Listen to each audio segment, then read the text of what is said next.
जय हिंद। आज की इस वीडियो में हम लोग क्लास 11th का सब्जेक्ट जो है इंग्लिश कोर्स सेट 1 का करने वाले हैं। और इसमें आपको याद रखना है कि हिंदी और इंग्लिश दोनों मिलने वाला है, यानी इंग्लिश का हूबहू हिंदी आपको मिलने वाला है। तो कहीं वीडियो छोड़ के जाना नहीं, पूरी तरह से समझना है और जैसे जैसे आपको बताया जाएगा वैसे वैसे आप करोगे तो हो सकता है ये सेट पूरी तरह से कंप्लीट आपके लिए हो सकता है। तो चलिए हम क्वेश्चन को आगे बढ़ाते हैं। और ये आपका रहा, तो आपका ध्यान देना है कि आपका ये जो सेट रहेगा उसमें से तीन सेक्शन बटे हुए रहेंगे, सेक्शन ए, सेक्शन बी और सेक्शन सी में।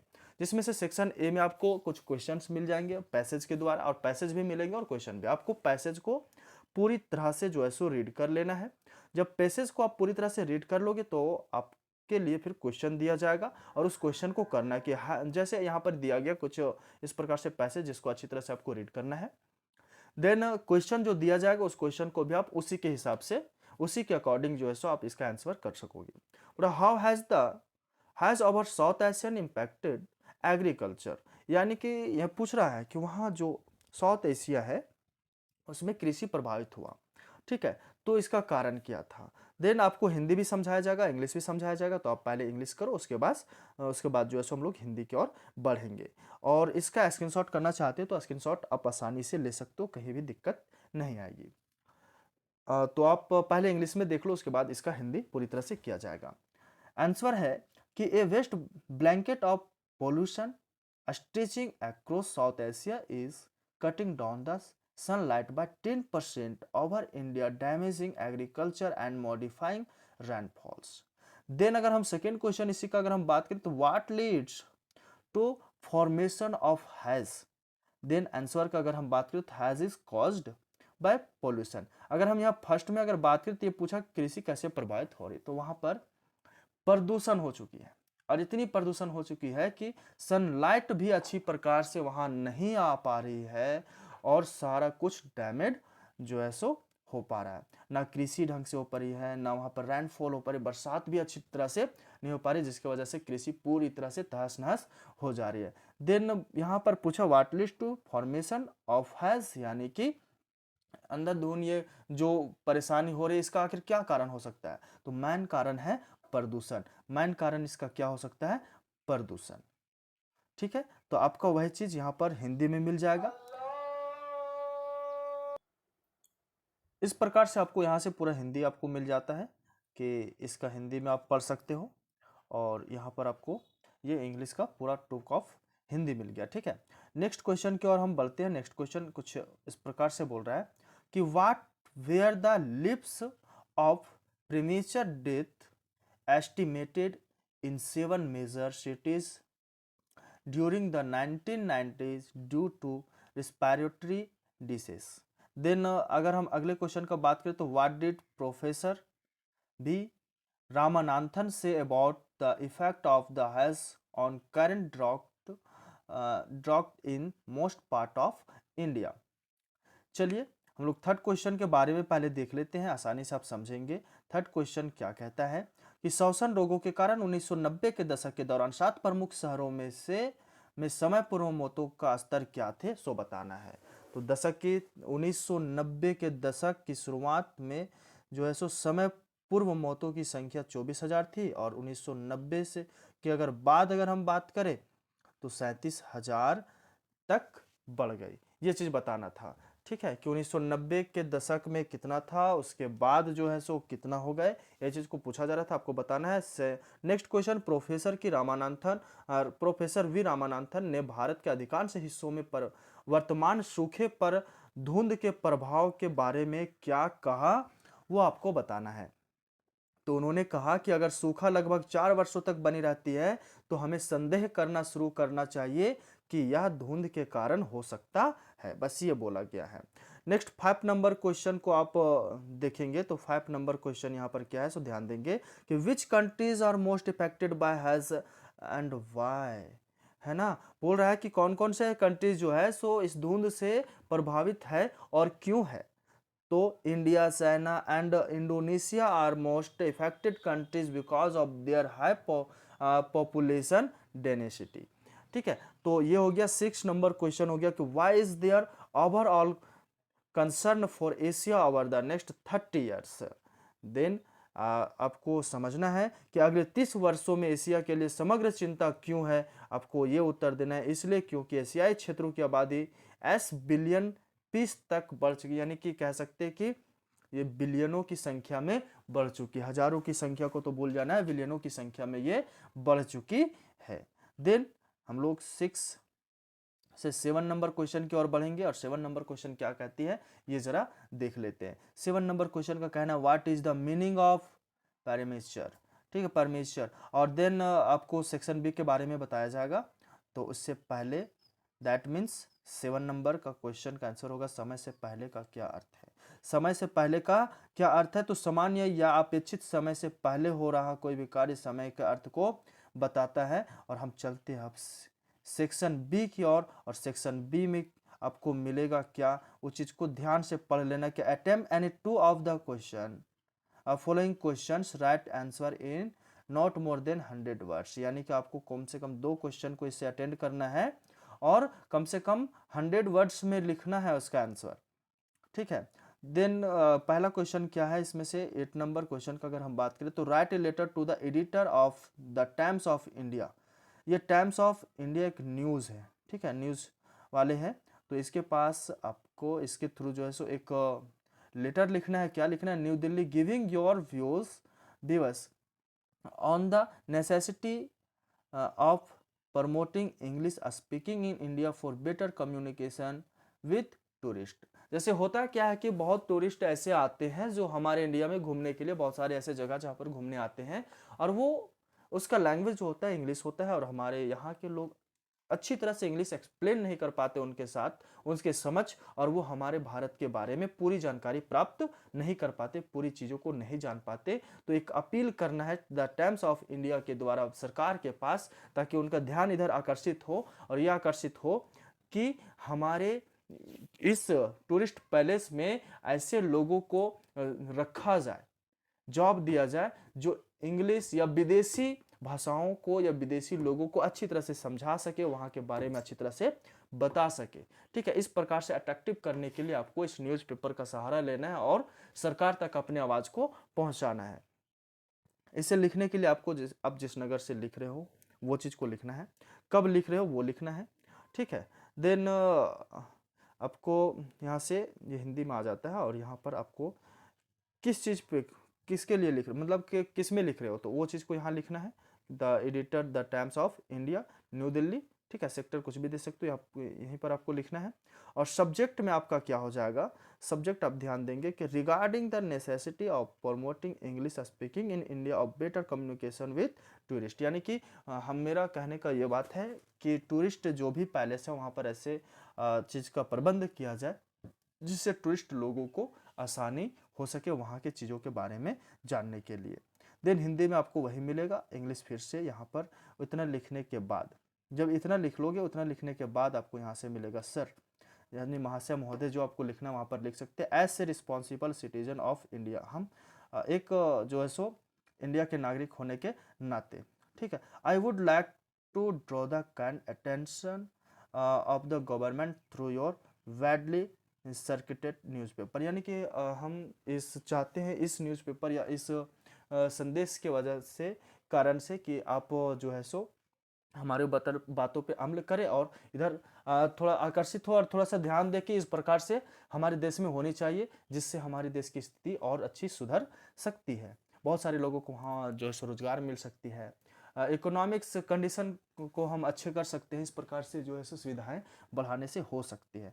देन आगे क्या बोला जा सकता है कि we know that India is a land of diverse atmosphere culture and tradition, यानी कि हम लोग सब जानते हैं कि हमारा जो इंडिया है वो अनेकों प्रकार के जो अच्छी प्रकार के प्राकृतिक, अच्छी प्रकार की खेती, अच्छी प्रकार की कृषि के नामों से जानी जाती है, और यहाँ पर होती है we have a great number of heritage sites, यहाँ पर बहुत उच्च दर्जे का साइट्स है, फिर हिस्टोरिकल प्लेस, ऐतिहासिक स्थल and naturally beautiful sites and all the corners of our beautiful motherland India. और ये यहाँ पर अच्छे ऐतिहासिक स्थल है, बहुत सुंदर यहाँ का जो दृश्य है, और ये इसको मातृभूमि के रूप में हम लोग जानते हैं, ये भारत का मातृभूमि है। इस प्रकार से जो है सो लिख करके और सरकार को अपना आकर्षित करना है और बताना है कि हमारे मतलब रियलाइज कराना है कि हमारे देश में ये चीज़ है। लोग टूरिस्ट बन करके देश विदेश से यहाँ पर आ रहे हैं, तो उनके लिए ऐसी सुविधा की जाए कि वो यहाँ के हर चीज़ों के बारे में अच्छी तरह से जान सके। वो जानने के लिए आप वहाँ पर किसी को जॉब दे दें, ठीक है। उस जॉब में आपको वेतन देना तो वही टूरिस्ट वाले से आप वेतन दिला दीजिए, ठीक है। जो आप बता रहा है वो उसका वेतन हो रहा है। अब इसका कुछ ना कुछ तो रास्ता हो सकता है, मतलब सरकार इतना तो कर सकती है। तो इस प्रकार से आपको जो सो बताना है, तो स्क्रीन शॉट करके इसे आप आसानी से कर सकते हैं। यहाँ पर आपको अगर दिक्कत है समझने में तो आपके लिए हम यहाँ पर हूबहू हिंदी कर दिए हैं, आप इसे अच्छी तरह से पढ़ सकते हैं। चलिए नेक्स्ट क्वेश्चन की ओर बढ़ते हैं। नेक्स्ट क्वेश्चन क्या है, यहाँ पर वही है जो आपको अंत में लिखना है। तो आप इस प्रकार से जो है सो स्क्रीनशॉट लेना चाहोगे तो इसे आराम से ले लो, ठीक है। फिर हम लोग आगे बढ़ेंगे। ये हो गया, ठीक है। नेक्स्ट आगे बढ़ने में हमें 9 क्वेश्चन की ओर पहुंचना पड़ेगा। और 9 क्वेश्चन क्या कहता है सो देख लेते हैं कि you are Jatin of class 11। मान लेते हैं कि आप एक जतीन है और कौन से क्लास में है, 11 क्लास में है, ठीक है। You found a purse in the library. आपको एक पर्स मिलता है लाइब्रेरी में, ठीक है। और right A notice for the notice board of your school asking it's rightful honor to give necessary details to claim it back from you। यानी कि आपको डायरेक्ट करना क्या, यहाँ पर ध्यान देना है कि आप एक जतीन है, मान लेते हैं आप कक्षा 11 के एक जतीन है और आपको लाइब्रेरी में एक पर्स मिला है, ठीक है। और आपको नोटिस बोर्ड के जरिए जो है सो इसे पहुंचाना है और इसका विवरण देना है। तो आप क्या लिखोगे इसके बारे में, ठीक है। तो क्या लिखोगे ध्यान देना है यहाँ पर। आप सबसे पहले लिखना है कि कौन सा स्कूल से हो, ठीक है। वो चीज़ नोटिस फॉन्ट में यानी कि आपको मिला है। लॉस्ट अगर रहेगा तो आप लॉस्ट भी लिख सकते हो, उससे कोई दिक्कत नहीं होगा। आप जिस डेट को ये कर रहे हो वो डेट को यहाँ पर लिखोगे। और लिखने के बाद क्या होगा, this is to inform all the students of our school that yesterday a purse was found in the school library। the student then यह जो हो जाएगा oblique staff whoever has lost in it cannot the understand it, and after giving all the necessary details about the purse it can be reclaimed by the undersigned। इतना लिखोगे। और लिखने के बाद यानी कि इसका मकसद आपको समझाने की ज़रूरत है, तो हम यहाँ पर से समझा रहे हैं कि हमारे स्कूल के सभी छात्रों को सूचित करना है, यानी हमारे स्कूल के सभी छात्र या छात्राओं जो भी है फिर या फिर वहाँ के जितने स्टाफ है उसको सूचित करना है कि कल स्कूल लाइब्रेरी में एक पर्स पाया गया था, ठीक है। स्कूल लाइब्रेरी में एक पर्स पाया गया था और छात्र कर्मचारी जो भी खो चुके हैं यानी जिसका वो चीज़ लॉस्ट हो गया वह नीचे से संपर्क कर सकते हैं और पर्स के बारे में सभी अवश्य विवरण देने के बाद इसे अंडरसाइड द्वारा पुनः प्राप्त किया जा सकता है। यानी कि जैसे मान लीजिए कोई चीज़ किसी का भुलाता है और हम किसी का पा लिए और वो बोलते हैं कि नहीं ये हमारा है, तो क्या उससे कुछ प्रूफ लेते हैं कि बताओ ये तुम्हारा है या आपका है, तो आप इसमें कुछ पहचान बताओ या फिर आपका कैसे है, हम कैसे विश्वास करें। इस प्रकार से जो है सो आपको वहाँ पर कुछ प्रूफ करना पड़ेगा और प्रूफ करने के बाद आप उसे हासिल कर सकते हो। तो ऐसा करते ये चीज़ को आप लिखें। यहाँ पर आपका नाम लिखना है जतीन, उसके बाद रोल नंबर क्लास लिख देना है और कला विभाग जो भी आपका जो है आर्ट्स जो रहेगा आर्ट्स फैकल्टी, तो आप यहाँ पर आर्ट्स सेक्शन को लिख दोगे, ये आपका हो जाएगा कंप्लीट। देन अगर हम 10 नंबर क्वेश्चन की और अगर हम बात करें तो 10 नंबर क्वेश्चन क्या कहता है कि 10 नंबर क्वेश्चन कहता है कि write an article for a newspaper on the topic the problem of human employment in India. You are Nayan या नमिता। मान लेते हैं कि आपको बनना है या तो नयन या तो नमिता। अगर गर्ल्स है तो नमिता बनेंगे और बॉय है तो नयन बनेंगे, ठीक है। और यहाँ पर आपको एक नोटिस लिखना है, एक प्रॉब्लम बनाना है, ठीक है। यहाँ पर वो चीज़ को यहाँ पर कर देंगे और बाय में जैसे अगर लड़की है तो नमिता कुमारी लिखेंगे और लड़का है तो नयन कुमार लिखेंगे अपना। देन आगे अगर बढ़ेंगे तो हो जाएगा in India the human employment rate is at its worst since 1990 most of the sector has crashed and a high population और ग्रेजुएट और वर्कलेस। जैसे क्या है कि भारत में अभी ऐसे लोग हैं, यानी कि यहाँ पर आपको बताना है कि भारत में बेरोजगारी की समस्या बढ़ गई है और ये बेरोजगारी की समस्या कैसे है, लोग इससे प्रभावित होकर के अलग अलग रास्ते कैसे चुन लेते हैं, आपको इसके बारे में एक आर्टिकल लिखना है। आखिर गवर्नमेंट किसी प्रकार का वादा करके नहीं करती है या क्या है इसका रीजन, वो आपको नोटिस के जरिए लिखना है, ठीक है। तो यहाँ बोल रहा है 1990 के हिसाब से अगर हम बात करें तो क्या है कि बहुत सारे लोग जो ग्रेजुएट है और वो वर्कलेस है, ठीक है, यानी कि काम उसके पास कोई भी नहीं है। अब नहीं है तो क्या इसका रीजन हो सकता है? The government seems to have all sort of promise but no plan at all the employ the highly educated in Indian students. क्या कि गवर्नमेंट बहुत है कि वादे करती है कि हम बहुत उच्च दर्जे का जो है सो जॉब देंगे, सारे पढ़े लिखे को, जितने भी पढ़े लिखे लोग हैं सबको जॉब देंगे, किसी ना किसी तरह से उसे जॉब मिलने का जो सो वादा किया जाता है, लेकिन वो वादा पूरा नहीं होता, खास करके हमारे इंडिया में। देन आगे क्या लिख सकते हैं कि the prime minister had promised that he would provide employed 2 crore people every year but the could not even reach the 10 lakh mark every year. यानी कि यहाँ पर हम लिख सकते हैं कि प्रधानमंत्री हर साल यही वादा करती है कि हम 2 करोड़ आदमियों को जॉब देंगे, किसी ना किसी प्रकार से उसको रोजगार देंगे, लेकिन वो 10 लाख तक भी एक साल में नहीं पहुंचता। For a stable economic it is very important that most of the people get job and can contribute in the GDP of India when people are educated but employed. Unimplant it bring various side effect in the country। और इस प्रकार से जो है सो वादा करके नहीं होने की वजह से जितने भी पढ़े लिखे लोग हैं वो बेरोजगार रह जाते हैं, कहीं ना कहीं किसी प्रकार के इकोनॉमिक्स कंडीशन की तरह फंस जाते हैं, आर्थिक स्थिति में फंस जाते हैं। देन वो लोग फिर क्या करते हैं, दूसरे रास्ते चुनना शुरू करते। The forested youth can walk on the path of crime. और इस तरह से वो कुछ और रास्ते को चुन कर लेते हैं। ये युवा क्या करेंगे, केवल आश्वासन देने से तो नहीं होगा, रोजगार देने से होगा। अब इस प्रकार से नहीं रोजगार मिलने के बाद ये अलग से रास्ते को चुन लेते हैं, जैसे में crime, they can become cyber criminals, kidnappers और can commit crimes of other sorts. और जो भी उसे सामने रास्ता दिखता है उस रास्ते को वो लोग चुन लेते हैं। नेक्स्ट हम लोग बात करेंगे, ये आपका हिंदी हो गया।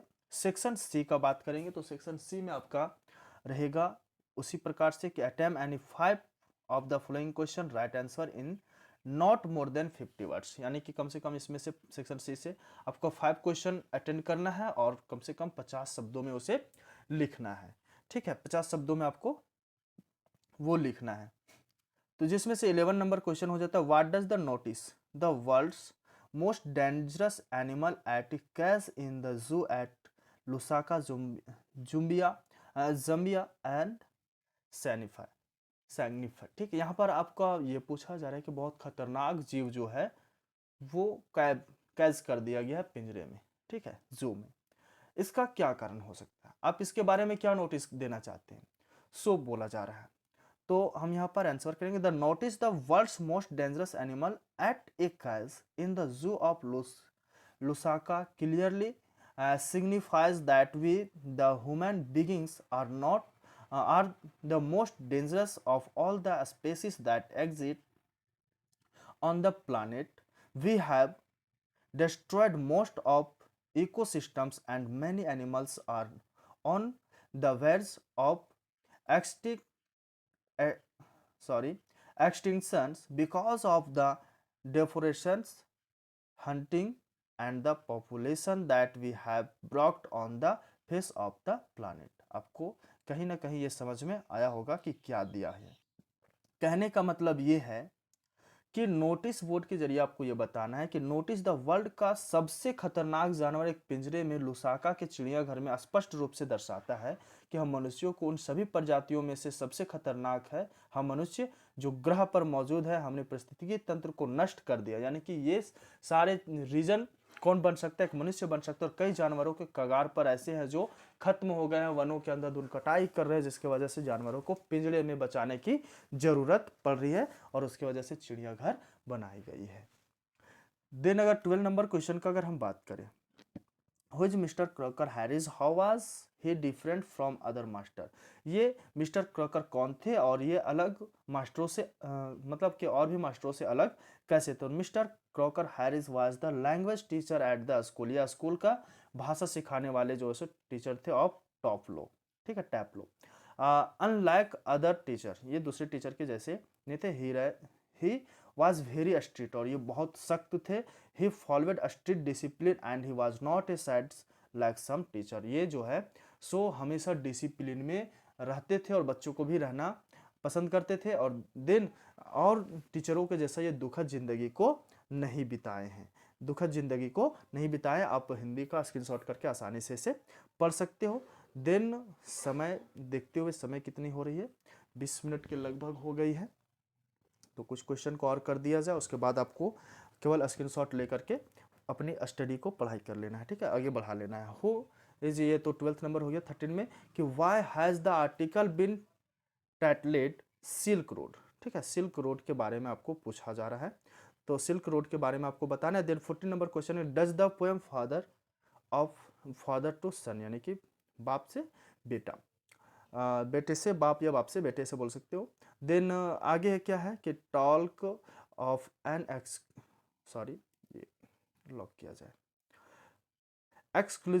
एक्सक्लूसिवली पर्सनल एक्सपीरियंस और इट इज फेयरली यूनिवर्सल, ये आपको पूछा जाएगा। देन आपको आसानी से और जल्दी करने के लिए यहाँ से कर लेते हैं, ताकि आपके लिए भी आसान हो जाए और समय को बचाते हुए आगे बढ़ सके। लेख का शीर्षक सिल्क रोड क्यों किया गया है, ठीक, क्यों कहा गया, ये हो सकता है कि लेख सही ढंग से सिल्क रोड शीर्षक दिया गया है, और हम जानते हैं कि ऐतिहासिक समय में रेशम, यहाँ कपड़ा होगा सड़क की जगह, ठीक है, रेशम कपड़ा यूरोपीय लोगों के बीच बहुत प्रसिद्ध थी।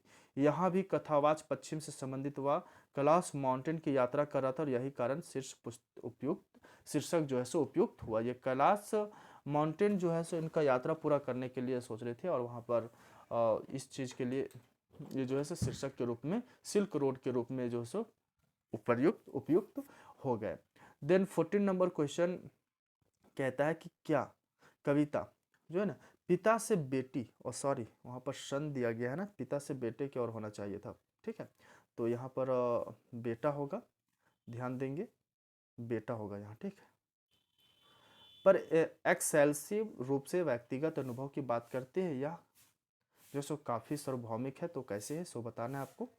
तो पुत्र के लिए कविता पिता विशेष रूप से व्यक्तिगत अनुभव नहीं है, यह काफी सार्वभौमिक है, चूंकि अधिकांश किशोरावस्था के पुत्र अपने पिता के साथ दूरी बनाए रखते हैं, और पीढ़ी के अंतर के कारण पिता और पुत्र दोनों को एक दूसरे को समझना मुश्किल लगता है, तो आपको ये यहाँ से जवाब हो गया। देन आपको यहाँ पर 16 और 15 क्वेश्चन को जो सो कंप्लीट करना है, जिसमें आपको दिया गया कि what according to the poem childhood involve in the process of growing up, ठीक है, तो आंसर हो जाएगा the poem tells that in the process of growing up there are 3 important stage. First is to become rational, second is to understand our हो जाएगा individuality, and third is to हो जाएगा understand the hypocrisy hypocrisy of the world of the adult. और then 16 number अगर question का बात करें तो why did Einstein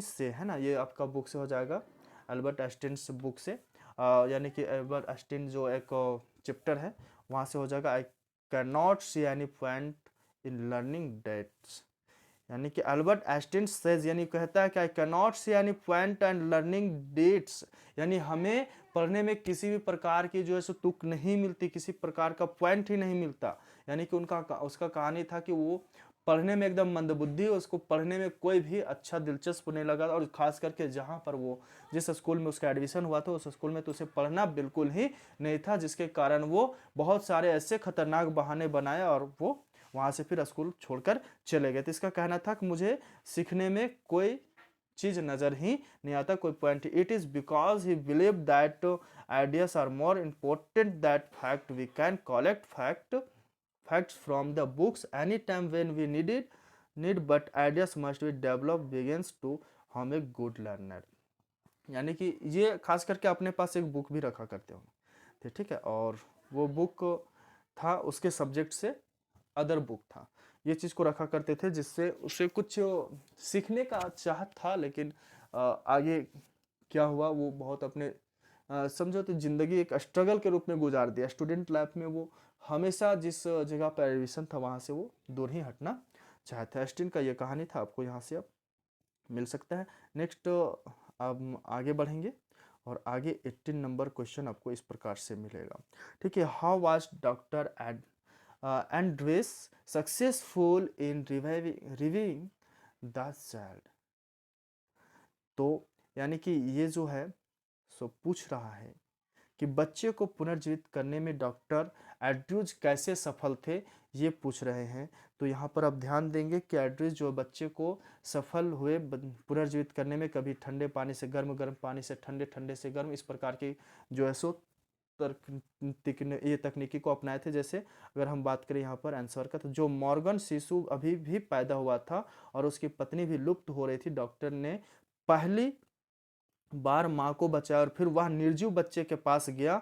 doctor Morgan ने नर्स को गर्म पानी और ठंडे पानी को भी जल्दी से लाने का आदेश दिया। उसने बच्चे को एक कंबल पर रखा और श्वसन की विशेष विधि का उपयोग किया। उन्होंने ठंडे पानी के लिए गर्म पानी और एक बेसिन का तैयार किया और वह बच्चे को गर्म से ठंडा, ठंडा तक और ठंडे से गर्म तक गर्म पानी में रखता था और फिर उसने बच्चे के शरीर को पूरा मोयूटू को रगड़ने के लिए, ठीक है, एक मोटा तौलिया क्रॉसिंग के साथ रगड़ना शुरू कर दिया और इस प्रकार से बच्चे को भी चा लिया और इस प्रकार से कहा गया कि बच्चे का पुनर्जीवित हो गया। 19 नंबर क्वेश्चन आपको है, describe the author physical condition in Darshan. Darshan के बारे में आपको जो सो करना है, आप यहाँ से स्क्रीनशॉट करो और यहाँ आपके लिए दिया गया उत्तर में द स्टोरी सिल्क रोड। यहाँ पर ध्यान देंगे कि डॉर्चन में वह बीमारी का अनुभव करता था और जीवित रहने में बहुत मुश्किल पाता था। यानी कि उसे कुछ बीमारी था, अंदरूनी बीमारी जिसको हम बोल सकते हैं, और एक तरह से थकान के रूप में भी उनके पास था क्योंकि वो लंबी यात्रा के लिए निकले हुए थे। उसने सांस लेने की शुरुआत की उसके मुंह के माध्यम से और उसे सांस लेना मुश्किल हो गया और उसकी छाती अजीब तरह से भारी महसूस हुई और उस जो है सो बैठ गया। उसने सोने की कोशिश की लेकिन सो नहीं सके। उसके अंदर एक छोटे लड़के कहते, उसके बाद जो है छोटे लड़के कहते कि अगर वह सो गया तो वह कभी नहीं हो सकता, फिर से जागो। तो वह जाग रहा था और यह रात था या फिर दिन। इस प्रकार से अगली मॉर्निंग टिसेन ने उन्हें डॉर्चन मेडिकल कॉलेज में ले लिया और डॉक्टर ने उन्हें तिब्बती दवा दी और फिर उसने अच्छा महसूस करना शुरू कर दिया और अगले नाइट वह अच्छी तरह से सोया। इस प्रकार से आपका 19 नंबर क्वेश्चन भी कंप्लीट होता है। आशा करते हैं आपको अच्छी तरह से समझ में आ गया होगा। फिर मिलते हैं अगले वीडियो में, तब तक के लिए जय हिंद, जय भारत।